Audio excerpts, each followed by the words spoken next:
mais c'était mérité. L'équipe, j'espère que vous allez bien, mes Parisiens, bon j'ai pas besoin de vous poser la question je pense. Certes, d'un côté il y a un point positif, le Paris Saint-Germain s'est qualifié pour les 8e de finale de la Ligue des Champions, mais d'un autre côté, la première place c'est fini. Depuis le début de la saison j'ai l'impression qu'on est sur des copier-coller, c'est hallucinant. On ne sait toujours pas ce que vaut vraiment cette équipe, vers quel système on se dirige, avec quels joueurs, et quand il s'agit de faire des efforts à 11, bah l'image parle d'elle-même. Les 3 attaquants à l'arrêt ou en marche, c'est juste impossible d'espérer aller au bout de la meilleure des compétitions sans que tout le monde fasse les efforts. Et alors que dire de cet homme La seule chose qu'on peut sortir de ce match, limite, c'est ce record égalé d'Mbappé qui est devenu le premier joueur français à inscrire 45 buts lors d'une année civile depuis Thierry Henry. Seul Lewandowski fait mieux en 2021 au passage. On va revenir sur cette soirée en détail les amis, je rappelle rapidement que la vidéo du jour est sponsorisée par OneFootball, l'application numéro 1 sur toute l'actualité du ballon rond. Il y a encore quelques articles intéressants sur ce Manchester City PSG, c'est gratuit et dispo dans la description et au passage, vous savez que c'est très important, d'autant plus sur ce genre de vidéo, lâchez votre meilleur pouce bleu. Merci vraiment à tous ceux qui contribueront. Vous êtes les boss, voilà, vous êtes les boss.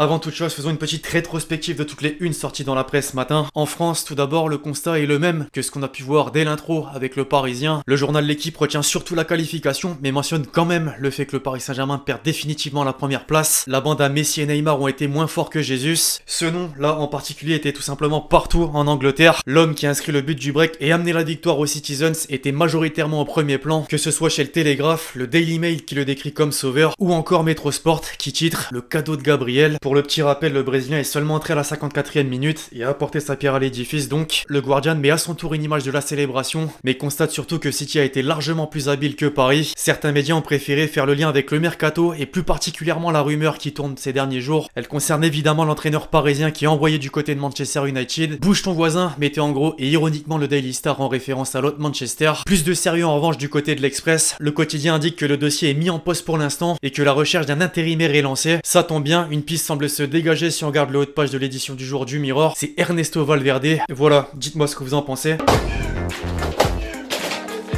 Mettons de côté les rumeurs et revenons sur notre sujet principal, ce Manchester City Paris Saint-Germain avec les notes distribuées par le plus grand journal sportif français, une moyenne de 5,9 pour le club anglais, 4,9 pour le club français. On voit directement là où ça a pêché sur le terrain. En dehors, pareil, vous l'avez vu, j'en ai parlé en intro, Pochettino. Je sais très bien que certains vont me dire, arrête les fixettes. Sur le plan comptable, c'est sûr, Maurizio, c'est quelque chose depuis le début de la saison. Mais sur le jeu, on s'accorde tous sur ce point. Ça fait très peur et je vais le prouver avec différentes stats. Faut quand même savoir qu'hier, c'est la première fois qu'une équipe n'a pas effectué de dégagement défensif contre Paris. C'était Manchester City, certes, mais je rappelle rapidement les 3 de devant, Neymar, Mbappé, Messi.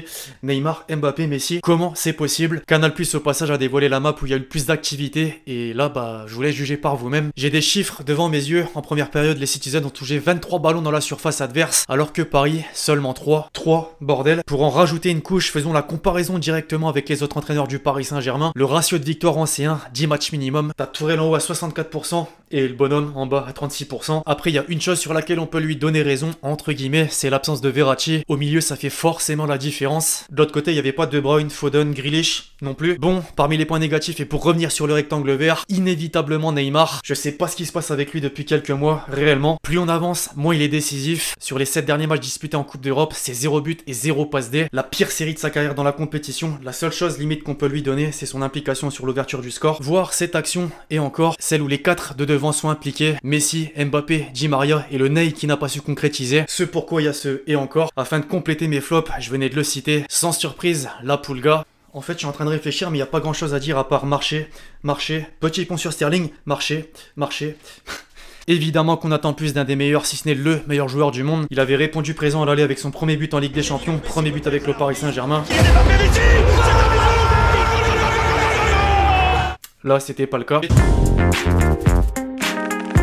Alors là, bah, inhabituellement, j'ai décidé de mettre aucun Parisien à juste titre. J'aurais pu mettre en avant Keylor Navas qui a sorti une paire de ballons, voire quelques petites exceptions, mais pas suffisamment pour que ça soit des tops. A contrario, chez les hommes de Guardiola, il y avait du choix, à commencer par Bernardo Silva. Quel monstre, tout simplement. Positionné dans l'axe de l'attaque, l'ancien monégasque était partout. Un pur plaisir pour ses coéquipiers. Bah c'est simple, 47 passes tentées, 47 passes réussies, dont une belle remise pour le deuxième but. Il a clairement pas volé son trophée du MVP. D'ailleurs, j'y pense et je l'ai sous les yeux surtout. On n'a pas fait d'arrêt sur la première page de Manchester Manchester Evening News. Un beau résumé du match en images, maintenant c'est fait. Prêtons plutôt attention dans les pages intérieures avec les notes distribuées par le journal. Le Portugais avec Gundogan a pris la meilleure, 9, Mahrez 8, ça aurait pu être la même, on va pas se mentir. L'Algérien que je place forcément dans mes gros points positifs. Pour couronner son incroyable prestation, il lui manque peut-être un but, malheureusement il n'est pas parvenu. Pourtant des actions, il y en a eu, là par exemple. Sinon en un mot, récital, il a énormément posé de problèmes à la défense parisienne. Contrôle de balle, vivacité, dribble, Nuno Mendes comprend directement. Ah, la jeune pépite se souviendra de lui. Au passage, j'en profite pour caler son action et montrer que le potentiel est là. Bien sûr, il y a encore beaucoup d'échelons à passer, beaucoup de travail à faire. Enfin, mon dernier nom coché sur la liste, le capitaine Gundogan. Ce qu'il a peut-être manqué d'un côté, lui il a apporté chez les siens, c'est-à-dire bien faire circuler le ballon pour garder la possession dans l'entrejeu. En plus de ça, cette action qui aurait bien pu finir au fond des filets, le poteau résonne encore.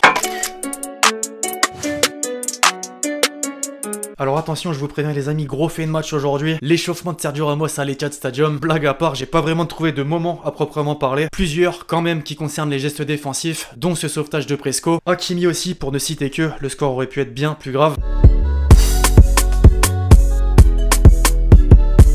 Au rayon des analyses désormais, d'abord un joueur qui a fait bonne impression au début du match. Au fil du temps, c'était plus compliqué. Kipembe, pour lui l'objectif numéro 1 est là, mais la défaite est forcément une déception. Par contre, j'ai pas compris la fin, il faut qu'on tue les matchs plus tôt. On doit aussi travailler en équipe, bloc médian, coulissé, et voilà, ça fera l'affaire. À quel moment le match pouvait être tué? Alors certes, ouverture du score, mais à part ça, pas grand chose. La personne avec qui il partage la charnière, marqué. City c'est simple, c'est une équipe qui contrôle le match et joue d'un côté à l'autre. Ce qui est difficile, c'est d'avoir le ballon, et donc il aurait fallu concrétiser le peu d'action. C'est un peu plus juste que le commentaire précédent. Il a poursuivi aussi avec une chose importante, la supériorité adverse sur les côtés. C'était un des gros points forts mis en place par Guardiola, et justement Pochettino aurait dû trouver des solutions là-dessus. En parlant du loup, voici l'analyse de l'entraîneur. Vous savez, on n'a pas de joueurs qui font 2 mètres, donc on ne va pas balancer de longs ballons vers eux. On essaye surtout de sortir en construisant. Quand on a eu cette réussite pour sortir, ça a donné des occasions. On en est donc là, et c'est pas tout. Oui, je suis satisfait de tous les joueurs. Alors je m'en suis un peu même beaucoup pris à lui. Il y a quand même une chose qu'on peut lui accorder, entre guillemets, si on se met en dehors et qu'on ne regarde pas le contenu à proprement parler. Paris avait gagné 2-0 à la maison et perd 2-1 à l'extérieur. Quitte à faire un entraîneur, autant faire le deuxième. Guardiola en conférence de presse d'après-match. La victoire est là, mais le compliment pour l'équipe qu'il vient de battre aussi. Le PSG, quelle équipe, quel joueur. On s'est créé plus d'occasions en première période, mais c'était difficile parce qu'ils défendent très bien. Voilà, pour moi ça reste le must des coachs. Et dans tous les aspects, quand au cours du match il donnait une consigne de la sorte, exceptionnelle. Allez vraiment au duel. Bref, on a vu les analyses des principaux acteurs. Passons aux critiques avec les différents consultants. Riolo pour entamer la chose. Vous avez lu par vous-même, ça fait pas dans la demi-mesure au micro d'RMC, et c'est même encore pire sur les réseaux. Ce City PSG, ça ressemble à un 32e de Coupe de France entre une L1 et une équipe de CFA.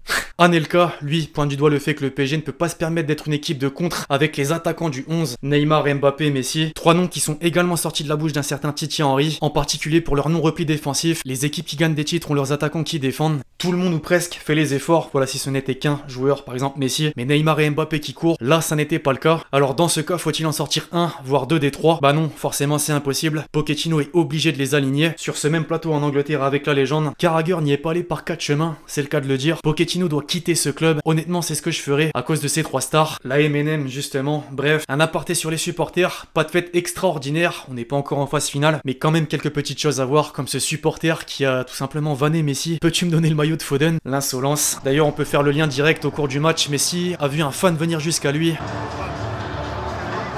Il en avait strictement rien à foutre. À côté de ça, on peut évoquer l'atmosphère de l'Etihad Stadium. Elle était présente, par contre l'hymne de la Champions League, toujours autant sifflé.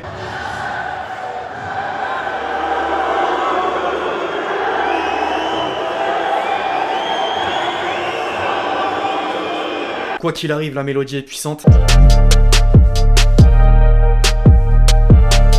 L'équipe, avant de clôturer la vidéo, comme toujours le petit tour sur le réseau à l'oiseau bleu. Le ballon quand Mahrez fait un contrôle, voilà je suis bloqué. Momo Eni avec la chaise en plastique. MDR Hakimi le Marocain qui empêche Mahrez l'Algérien de marquer. C'est un incident diplomatique là, le fameux sauvetage. Marquinhos après avoir stoppé les 50 tirs de City, la référence. Keylor Navas avant de se prendre 23 expected goals dans chaque match depuis son arrivée. Homer Simpson fatigué. Les commentateurs qui découvrent que Messi n'a jamais pressé. Guardiola après le quintuplé de Lewandowski. Messi il a touché plus de ballons d'or que de ballons face à Manchester City. Momo Eni encore une fois. Palmarès de Messi face à City ce soir. J'ai mis un petit point à Sterling, c'est justement l'analyse faite. Performance de Messi dans le choc. Ah, on s'en rapproche un petit peu. Redonner des Nike à Neymar et enlever lui ses pumas maléfiques, par pitié. Et alors là, attention, je vois la prochaine série de tweets. Pour finir sur Pochettino, le CM de Winamax d'abord en 2 temps. La causerie tactique de Pochettino à la mi-temps. Pourquoi au foot les joueurs font pas une stratégie comme ça, genre le mec au milieu il dribble vers les cages et ses 9 coéquipiers, on compte pas le goal, forme un rond autour de lui comme ça, personne pour lui prendre la balle. Incroyable. Je n'ai pas perdu ce match car je ne suis pas l'entraîneur du PSG. L'interview imaginaire. 17 matchs en défaite de suite en Coupe d'Europe pour les clubs français. La Ligue des Talents. Et ben non, un homme est là. Super Casar encore de la partie. Quel est le plus gros mensonge que vous avez vu ici? Mais de gagner avec style. Le dernier pour la route reste à Manchester ce soir. At Pochettino. Ah, beaucoup veulent son départ. Bref, l'équipe, c'est tout pour cette vidéo sur ce Manchester City Paris Saint-Germain. J'espère que vous l'avez kiffé. Je compte sur vous si c'est le cas pour lâcher votre meilleur pouce bleu.